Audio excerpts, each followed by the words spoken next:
Hello everyone, welcome to Toyeen Talks. How you doing? Thank you for watching. Till I'll see you in my next video.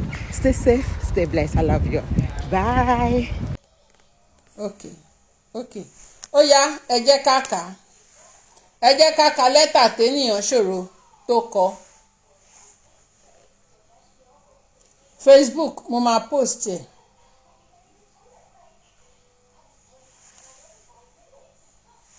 Okay, ẹ jẹ́ kí n kà á.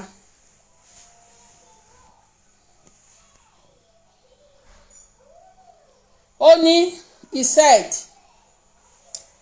reminder of your promise to fund the second autopsy and toxicology test in the case of Ilerioluwa Oladimeji Aloba. When was it written? It was written on the 18th November 2024. The letter was written on the 18th November 2024. Ṣé ti rí wípé the headline alone is fraudulent. The headline alone is fraudulent because he never said he was going to fund it on our end. He said he was going to do it. He said he was going to do it. Okay? That he was going to do it. Okay? And they even told Brekete that the public, that the public had already contributed for it and we are doing it. And he said he will do his own. He said he is not collecting money from anybody. Okay? Now, what was in his mind, what was in Eniyoshoro's head was that Brekete was going to bring that money. He felt Brekete said he was going to bring that money, was going to give that money to Baba Mohbad. That was what he felt. Ṣó ti yé yín, nǹkan tó mean nìyẹn. Meanwhile, that was not what Brekete meant. So, he said, let me read the heading again. Reminder of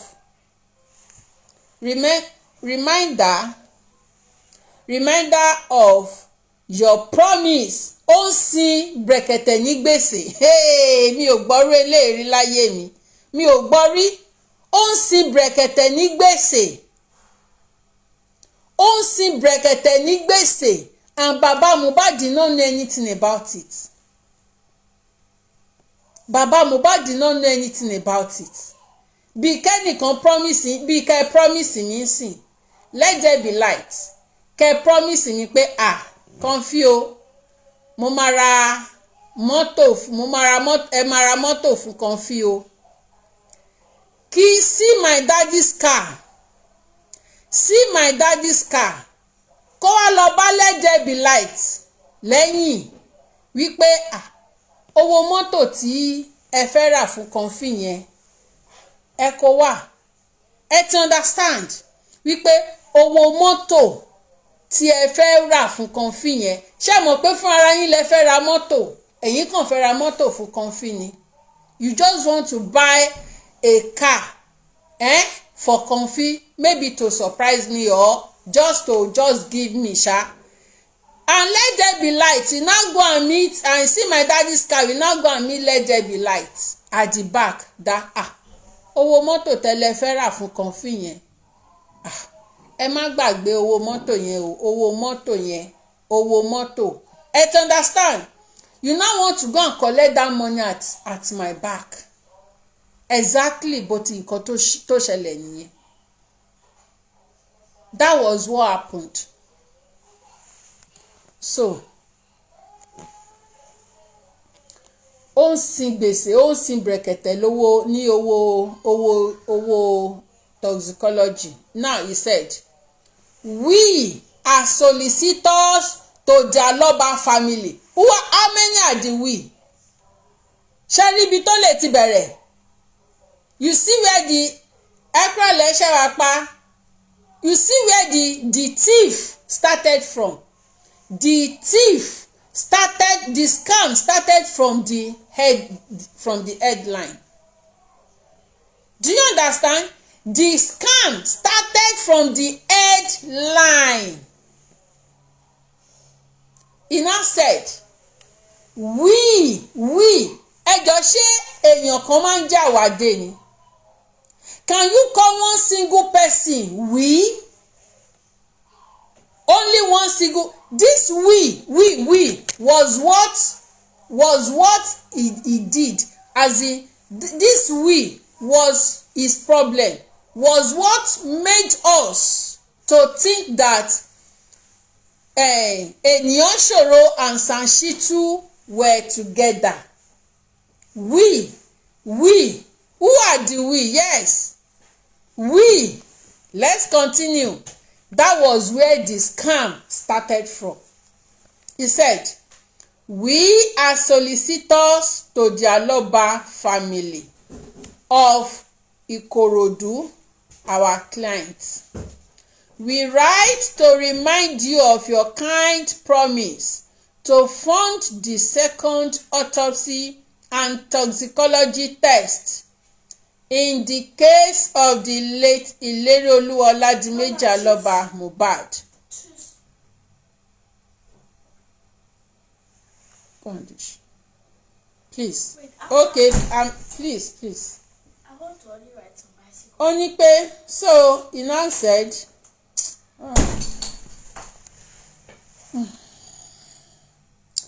he said, let me start again, only we write to remind you of your kind promise to fund the second autopsy and toxicology test in the case of the late Ilerioluwa Oladimeji Aloba Mohbad upon our client's request. Ẹ máa gbọ́. Videm is free, thank God o. Thank God o, Olúwa ṣeun o. Videm is free, thank God. Ṣé ẹ rí i pé máa yí ìparọ́? Let me read it. We write to remind you of your kind promise to fund the second autopsy and toxicology test in the case of the late Ilerioluwa Oladimeji Aloba Mohbad upon our client's request. Upon our client's request. As if Baba Mohbad consulted him to help him collect the money from Brekete. Ẹ jọ̀ọ́, àbí òyìnbó tó kọ síbẹ̀ kọ́ nìyẹn? Ẹ jọ̀ọ́, ṣé òyìnbó tó kọ síbẹ̀ kọ́ nìyẹn? That our client Joseph Aloba asked me to demand, as in to collect that money, to remind you of that money that you wanted to give us for the toxicology because we don't have money to do it. Ènìyàn ṣòro. This man, ẹ jẹ́ bá ń power tap. Má yí ń pa, ó ń pa olè gidi, ògbóǹtarìgì olè ní ènìyàn ṣòro. Ògbóǹtarìgì olè ní Òdùmọ̀ṣù. Ògbóǹtarìgì olè ní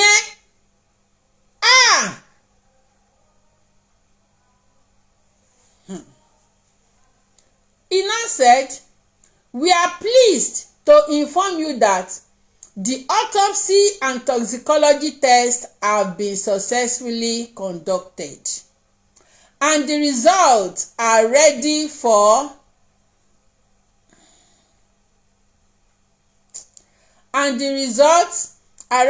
presentation to the Honorable Coroner's Court. However, the report cannot be presented to the court at this time due to the restraining order issued by the higher court, which has temporarily halted the coroner's proceedings As soon as the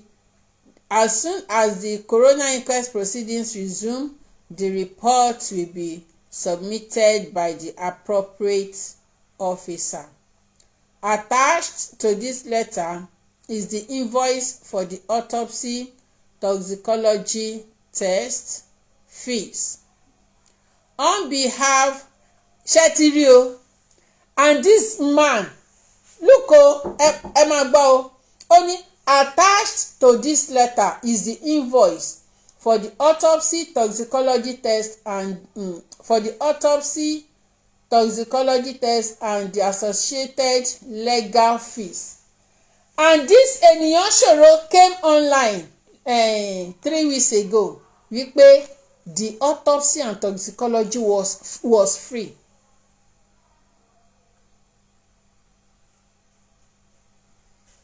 Alright, he came to come and tell us that the autopsy and toxicology was free. Ṣé ti rí ìwà burúkú tó wà lọ́wọ́ ọkùnrin? Ṣé ti rí ìwà olè tó wà lọ́wọ́ ọkùnrin? You see? Meanwhile, when you wrote to Brekete, you attach the invoice every time, the legal fees.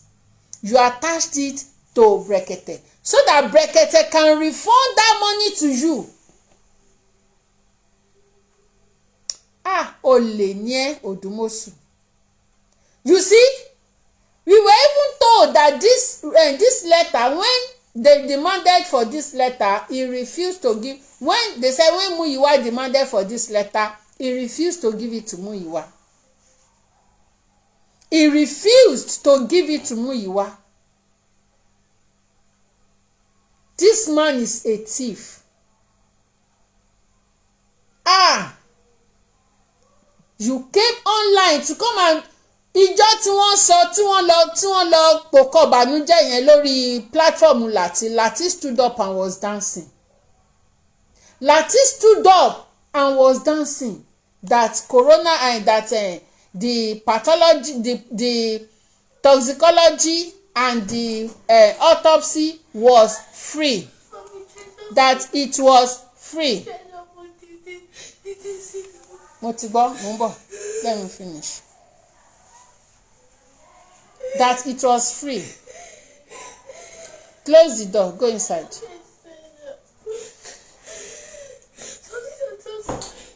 That it was free. Oh God.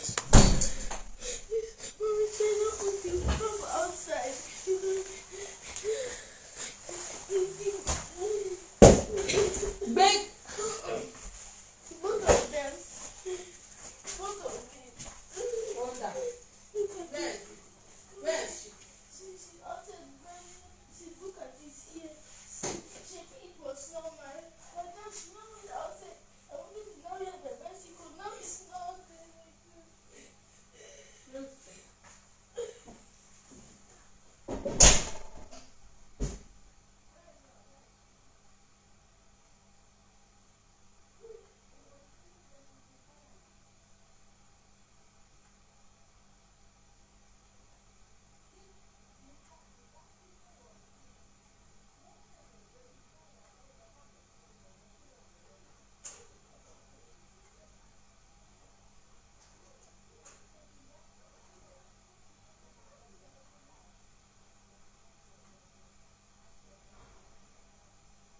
Behalf of the Aloba family, it is instructive to extend their heartfelt appreciation to you. Appreciation to you for your unwavering support and dedication to ensuring justice is served in this matter. Your efforts have brought much needed hope to the family during this difficult time. Thank you once again for your commitment and support. Ó dẹ̀ gbé stamp lé, ó dẹ̀ sign ẹ̀. Ó gbé stamp lé, ó sign ẹ̀. So let's now check. bọ̀.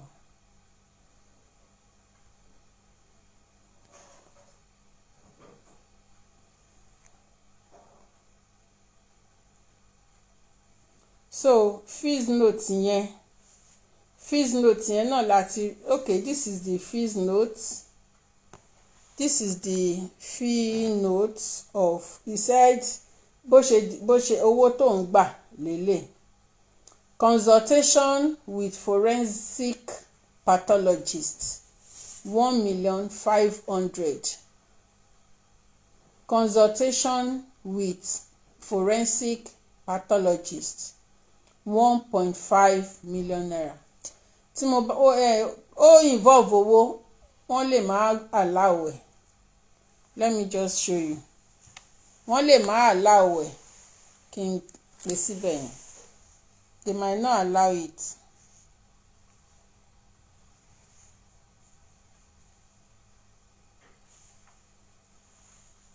This is it. Consultation with forensic pathologist 1.5. This is engaging with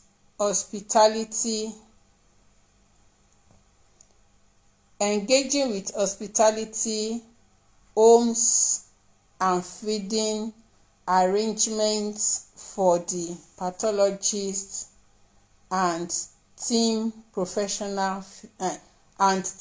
okay. Engaging the hospitality homes and feeding arrangements for the pathologist and team. Ó gba 500,000.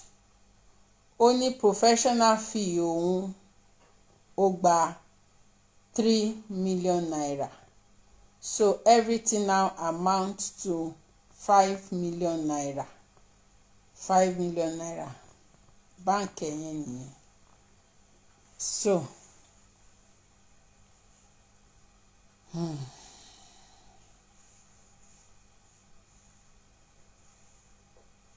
So this is the letter of the man.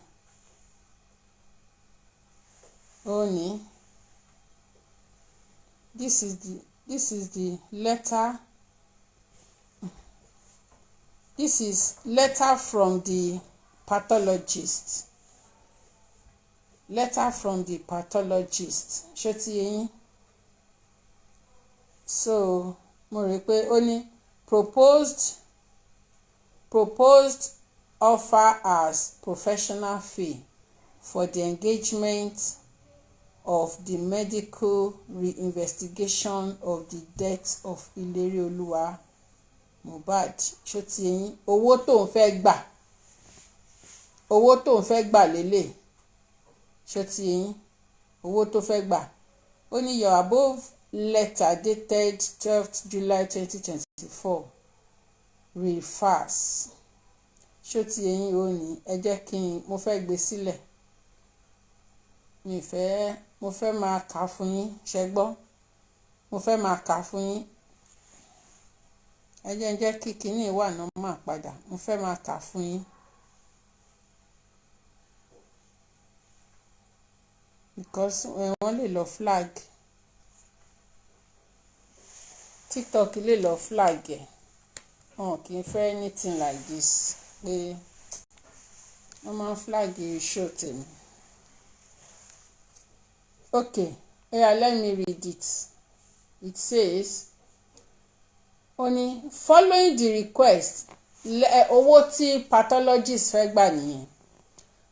Following the request from the family representative during the conference call earlier today, I have exercised my prerogative in honor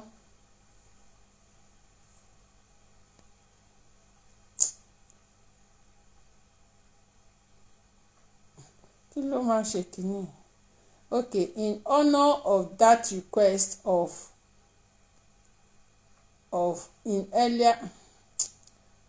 in honor of that request by a downward review of my professional fee by 20%. Ẹ jẹ́ ká bẹ̀rẹ̀ dáadáa so that ẹ lè mọ̀ nǹkan tó ń sọ. Following the request from the family representative during the conference call downward earlier today. I have exercised my prerogative in honor of that request by a downward review of my professional fee by 20%. Consequently, the professional fee stands at 16 million naira. Furthermore, in deference to the second request from the family representative on payment modality, 10 million naira only would be paid forthwith, and the balance of 6 million naira only would be paid not later than 19th July 2024. So owó tó gbà nìyẹn 16 million naira. So wọ́n dẹ̀ fi account and he placed his account number on the letter. So that is just it, 16 million naira. So there's another.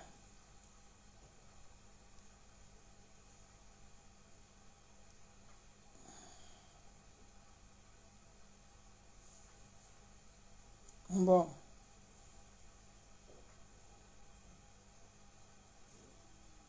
Okay.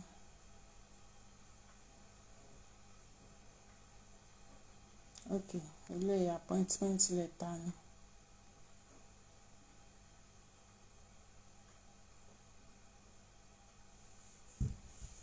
Okay. Bon. Àwọn receipt tán fi sanwó fún mi.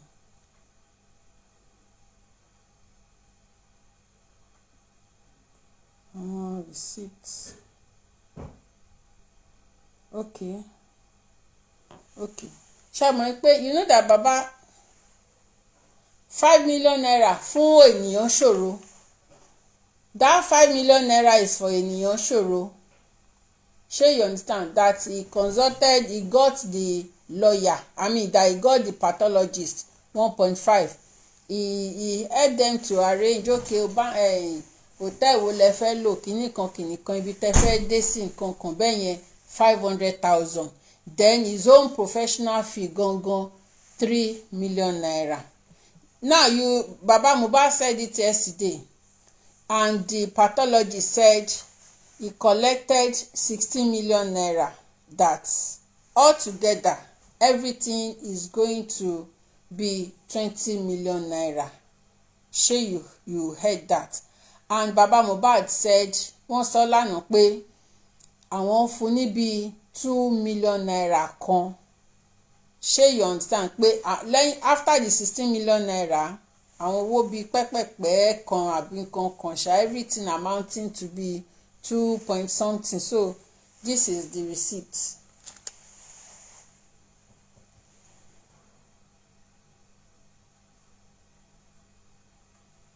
Wọ́n lè lọ flag show ìtorí receipt. I just want to show you wọ́n máa flag. Ọ̀dà bolówó náà gan wa. This is it. 2.7 bolórúkọ ẹ wá. Eze Lawon or something like that. Eze Ijiwon. Ṣé ti rí bẹ́yẹn? Access Bank ní ṣẹ́dẹ̀ pa access ní báǹkì yẹn. So ẹ jẹ́ n gbé kúrò. So Access Bank nìyẹn. After the 16 million naira, Baba Mohbad still paid the pathologist 2.270. 2 million 270.